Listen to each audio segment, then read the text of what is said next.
Hello everyone, I'm Sandeep Shrestha and this video is about the e-governance project done by the group programmers. हामी यसमा चाहिँ 5 जना छौं।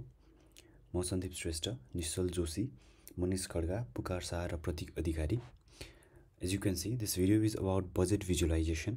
गभर्नमेन्टले हरेक वर्ष एलोकेट गर्ने बजेटको डाटालाई हामीले यो प्रोजेक्टबाट इजी वेमा भिजुअलाइज गर्ने ट्राई गरेका छौं, जसले गर्दा चाहिँ सिटिजनलाई कुन सेक्टरमा कति बजेट एलोकेट भएको छ भनेर सजिलै चाहिँ बुझ्न सक्छन्। र यो प्रोजेक्टमा हामीले युज गरेको जुन डाटा छ त्यो चाहिँ रियल डाटा नभइकन चाहिँ डमी डाटाको चाहिँ युज भएको छ। किनभने हामीसँग यो डाटाहरूको लागि रिसर्च गर्ने टाइम पनि कम थियो र सेभरल इयर्सको चाहिँ डाटा हामीले इन्टरनेटमा पाउन पनि गाह्रो पर्यो, त्यसैले चाहिँ हामीले डमी डाटा नै युज गरेका छौं। र हाम्रो यो प्रोजेक्ट चाहिँ ई-गभर्नेन्सको मोडल अनुसार चाहिँ ब्रोडकास्टिङ मोडल, कम्पेरेटिभ मोडल र इन्टरेक्टिभ मोडलको मिक्सचर जस्तो देखिन्छ र त्यो किन छ र कसरी छ म अहिले एक्सप्लेन गर्छु। र फर्स्टमा हाम्रो यसको प्रोजेक्टको चाहिँ स्ट्रक्चर र कसरी बनेको छ हेरौँ। फर्स्टमा चाहिँ हाम्रो यो हेडर छ, जुन एउटा गभर्नमेन्ट वेबसाइटमा चाहिँ हामीले जहिले देखिरहेको हुन्छौँ, र यहाँ फुटर छ तल, र यसमा चाहिँ अफिस आवर्स र इम्पोर्टेन्स लिङ्क र कन्ट्याक्टहरू छ। र अर्को छ न्याप बार। न्याप बारमा चाहिँ हामीले फर्स्टमा dashboard, national budget, provincial budget, comparison, feedback, contact अस र अबाउट अस चाहिँ छ। र हाम्रो फर्स्टमा यो ड्यासबोर्डमा चाहिँ हाम्रो यो अहिलेको इयरको भनेको 2025 को और 2082 इयरको चाहिँ बजेट एलोकेसनको चाहिँ भिजुअलाइजेसन गरिएको छ।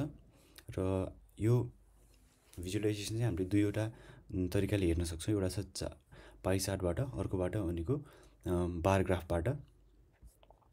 र यहाँ माथि टोटल बजेट कति छ भन्ने त्यो देखाएको छ, र कति लास्ट इयर भन्दा कति चाहिँ बढेको छ त बजेटको एलोकेसन भनेर पनि देखाएको छ, र लार्जेस्ट एलोकेसन, सिटिजनहरू कति इन्गेज छन् र बजेटको ग्रोथ कति भयो भनेर यहाँ देखाएको छ।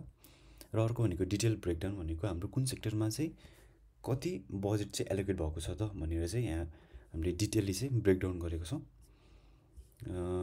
अब अर्को छ नेसनल बजेट। नेसनल बजेटमा चाहिँ हामीले 5 वटा इयरको चाहिँ बजेट एलोकेसन चाहिँ यसमा हामीले राखेको छौँ, र 2021 देखि 2025 सम्मको डाटाहरू चाहिँ बजेट एलोकेसन चाहिँ हामीले यहाँनिर हेर्न सक्छौँ। र कसरी हेर्ने त्यो पनि हामीले चुज गर्न सक्छौँ। बार चार्टबाट हेर्ने कि पाई चार्टबाट हामीलाई जुन तरिका सजिलो हुन्छ त्योबाट हेर्न सक्छौँ। अब 2021 को हेरौँ। बार चार्टको यो भयो। अब हामीले पाई चार्टबाट पनि यसरी कुन सेक्टरमा कति चाहिँ एलोकेट भएको छ भनेर हेर्न सक्छौँ, र बजेटको समरी पनि साइडमा हामीले राखेको छौँ। र हरेक वर्षमा चाहिँ बजेटको ट्रेन्ड चाहिँ कति छ, कुन सेक्टरमा कति बजेट राखेको छ भनेर त्यसको ट्रेन्ड चाहिँ हामीले पनि यहाँनिर यो लाइन ग्राफबाट चाहिँ राखेको छौँ। र टप 3 सेक्टर्सहरू भनेको सबभन्दा धेरै चाहिँ बजेट कुन चाहिँ सेक्टरमा एलोकेट भएको छ भनेर पनि यहाँनिर हामीले यसरी चाहिँ कम्पेरिजन गरेर राखेका छौँ। र अर्को छ प्रोभिन्सियल बजेट। प्रोभिन्सियल बजेट चाहिँ हाम्रो नेपालको 7 वटै प्रोभिन्सको बजेट एलोकेसनलाई चाहिँ हामीले यहाँनिर देखाउन ट्राई गरेको छौँ, र यो पनि हाम्रो पाई चार्ट र बार चार्टबाट दुवैबाट हेर्न सक्छौँ। अब यो यसमा पनि हामीले 5 वटै वर्षको राखेको छौँ, 2021 देखि 2025 सम्मको। र यसमा पनि अगाडि नेसनल बजेट जस्तै गरेर यसमा डिटेल ब्रेकडाउन राखेको छौँ, कुन टोटल बजेटको चाहिँ कुन सेक्टरमा कति पर्सेन्ट चाहिँ बजेट चाहिँ एलोकेट भयो त भनेर चाहिँ हामीले चाहिँ यसरी चाहिँ डिटेलली चाहिँ ब्रेकडाउन गरेर राखेको छौँ। र अघि मैले भनेको फर्स्टमा यो ब्रोडकास्टिङ कसरी भयो भन्दाखेरि हामीले यो नेसनल र प्रोभिन्सियल बजेटकोबाट चाहिँ हामीले सिटिजन्सहरूलाई चाहिँ डाटा चाहिँ प्रोभाइड गऱ्यौँ, अथवा हामीले इन्फर्मेसन चाहिँ प्रोभाइड गऱ्यौँ, जसले गर्दा यसलाई अलिकति ब्रोडकास्टिङ मोडल जस्तो पनि देखाउँछ। र अर्को छ अब कम्पेरिजन, भनेको हामीले यसमा चाहिँ बजेटहरूलाई चाहिँ कम्पेयर गर्न चाहिँ सक्ने भयो। अब इयर ओभर इयरको हेरौँ।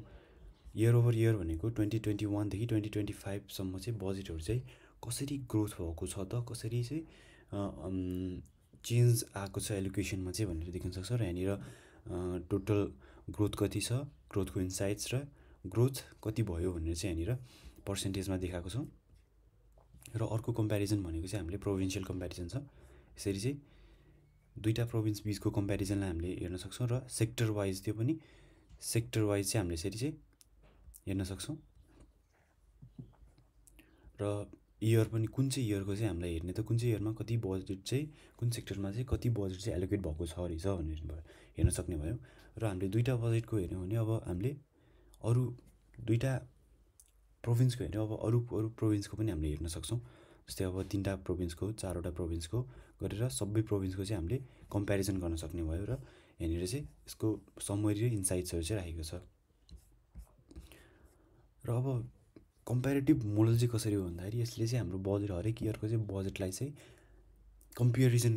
कम्पेयर गर्ने भयो। त्यसैले चाहिँ यसलाई हामीले अलिकति कम्पेरेटिभ मोडल पनि हुनसक्ने जस्तो चाहिँ देखियो। र अर्को भनेको नेसनल र प्रोभिन्सियल पनि छ। अब हामीले नेसनल बजेट एलोकेसनको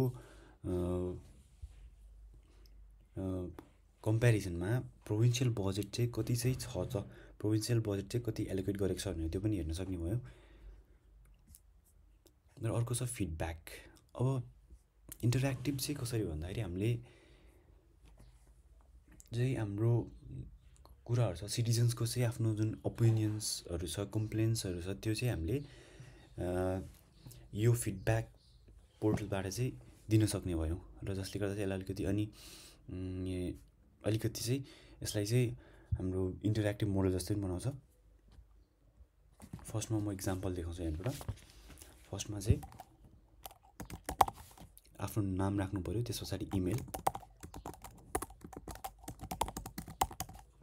त्यस पछाडि तपाईँको सब्जेक्ट भयो। अब तपाईँको फिडब्याकको चाहिँ कुन सब्जेक्टमा चाहिँ दिन लाग्नु, जस्तै अब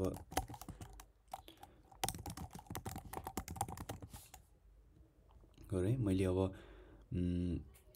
कम्प्लेनमा राखेँ। अब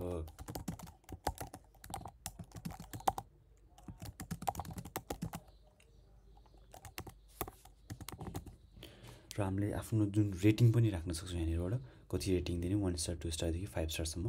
र यहाँबाट हामीले सबमिट गर्छौँ र फिडब्याकहरू चाहिँ यहाँनिर यसरी देखाउने भयो। र तपाईँलाई चाहिँ रिस्पोन्ड गर्नको लागि चाहिँ हाम्रो यो इमेलमा चाहिँ रिस्पोन्ड गर्छ टिमले चाहिँ। र यहाँनिर यसरी फिडब्याकहरूको चाहिँ के छ त, कन्डिसन के छ भनेर चाहिँ यहाँ देखाउने भयो। टोटल फिडब्याक 4वटा छ, 2.8 रेटिङ, 4वटा पेन्डिङ छ, र रिजल्ट यति भयो।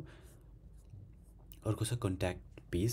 र यसमा चाहिँ हाम्रो इन्फर्मेसनहरू छ, भनेको सिम्पली मिनिस्ट्री अफ फाइनेन्सको चाहिँ लोकेसन चाहिँ अथवा त्यसको चाहिँ कन्ट्याक्टहरू चाहिँ यसमा राखेको छौँ हामीले। एड्रेस भयो, म्यापमा हेर्न सक्ने, फोन भयो, इमेल पठाउन मिल्ने भयो, अफिस आवर कहिलेसम्म भयो। अब यसमा पनि मिनिस्ट्री अफ फाइनेन्ससँग हामीले डाइरेक्टली चाहिँ कन्ट्याक्ट गर्न सक्ने भयो र आफ्नो मेसेज चाहिँ दिन सक्ने भयो। र अर्को कन्ट्याक्ट डाइरेक्टरी छ। यसमा चाहिँ हामीले finance minister, finance secretariat, revenue administration, financial controller general अफिसको चाहिँ कन्ट्याक्ट राखेको छौँ। र अर्को भनेको क्विक लिङ्क्सहरू छ। अब जस्तै budget speech, annual financial statement यिनीहरू चाहिँ हामीले राखेको छौँ, जसले गर्दा चाहिँ युजर सिटिजन्सहरूलाई चाहिँ सजिलो होस्।